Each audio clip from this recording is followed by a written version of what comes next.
വിവരങ്ങൾ ശേഖരിക്കുക എന്ന് പറയുന്നത് തെറ്റല്ല.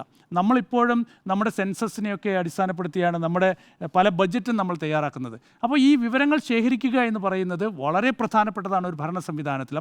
ഇപ്പോൾ LDF സർക്കാർ ഇങ്ങനെയൊരു തീരുമാനമെടുത്തു വിവരങ്ങൾ ശേഖരിക്കാൻ. അത് സർക്കാരിൻ്റെ വികസന പദ്ധതികൾ നല്ല രീതിയിലാണ് മുന്നോട്ട് പോകുന്നത്. നിങ്ങൾക്ക് വല്ല വിമർശനങ്ങളുണ്ടോ? സാമൂഹ്യക്ഷേമ പദ്ധതികളിൽ എന്തെങ്കിലും മാറ്റം വരുത്തേണ്ടതുണ്ടോ? അപ്പോൾ ജനങ്ങൾ അതിനുള്ള മറുപടി നൽകുകയും അത് സംബന്ധിച്ചുള്ള ഒരു സർവേ റിപ്പോർട്ട് ഗവൺമെൻറ് മുന്നിൽ ഉണ്ടാവുകയും ചെയ്താൽ ഒരുപക്ഷെ ഈ സർക്കാർ മാറി ഇനി അടുത്ത UDF സർക്കാരാണ് അധികാരത്തിൽ വരുന്നതെങ്കിൽ പോലും എങ്ങനെയാണ് ഇനി മുന്നോട്ട് പോകേണ്ടത് എന്ന ഒരു പാത അവിടെ തുറന്നു വയ്ക്കുകയാണ്. അപ്പോൾ ഈ ഒരു സർവേ നടത്താനുള്ള ഈ ഒരു തീരുമാനത്തെ ഞാൻ വിമർശിക്കുന്നില്ല. സാങ്കേതിക കാര്യങ്ങളിൽ വന്നിട്ടുള്ള പാളിച്ചകൾ സ്വാഭാവികമായും അത് കോടതി ചൂണ്ടിക്കാണിച്ചിട്ടുണ്ട്, ഉത്തരവിൽ കൃത്യമായി പറഞ്ഞിട്ടുണ്ട്.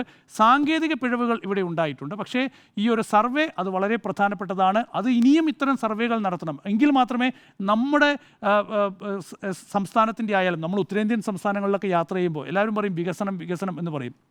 ഉത്തർപ്രദേശിലും ബീഹാറിലും ഒക്കെ യാത്ര ചെയ്യുമ്പോൾ ജനങ്ങളുടെ ജീവിതാവസ്ഥ നമ്മളെ ഞെട്ടിക്കും. അതായത് നമ്മളിവിടെ PM ആവാസ് യോജന എന്ന് പറഞ്ഞ പദ്ധതിക്കായി കേന്ദ്ര സർക്കാർ 2 ലക്ഷം രൂപയാണ് നൽകുന്നത്. 1.5 ലക്ഷം രൂപയാണ് ഈ വടക്കേ ഇന്ത്യൻ സംസ്ഥാനങ്ങളിൽ ഒരാൾക്ക് കിട്ടുന്ന 50,000 രൂപ കൈക്കൂലി കൊടുക്കണം. 1.5 ലക്ഷം രൂപേൻ്റെ കെട്ടിടമാണ് അവിടെ പണിത് വയ്ക്കുന്നത്. അങ്ങനെയല്ല കേരളത്തിൽ ഉള്ള PM ആവാസ് യോജനയായാലും കേരളത്തിൽ സർക്കാർ നൽകുന്ന വീടുകളായാലും ഒക്കെ തന്നെ.